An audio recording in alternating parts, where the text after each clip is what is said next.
54 ఇవన్నీ చెప్పిండు ఎందుకు వద్దని.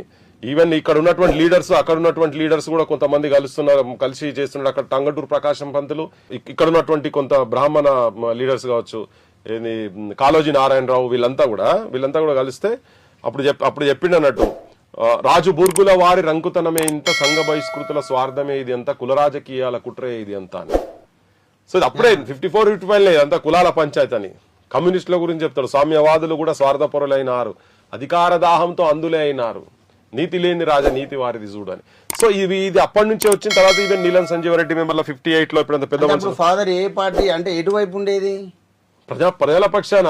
అంతే, పార్టీలు ఎక్కడే అప్పుడు పెద్ద పార్టీలు అన్నట్టు ఏం లేకుండే కదా. అప్పుడు స్వతంత్రం వచ్చిన తర్వాత ఉంటే ఒక కాంగ్రెస్ పార్టీ కదా, పెద్దగా పార్టీలు కూడా ఏం లేవు. ఇండిపెండెంట్ గానే స్టూడెంట్ గా ఒక చిన్న స్కూల్ టీచర్ దగ్గర వచ్చినటువంటి పంచాయతీ తోటి వచ్చింది ఇదంతా. ఆయన ట్రాన్స్ఫర్, ఆంధ్ర ఆఫీసర్ భార్యకో నల్లకాడ జరిగినటువంటి పంచాయతీ తోటి మొదలైంది ఇది.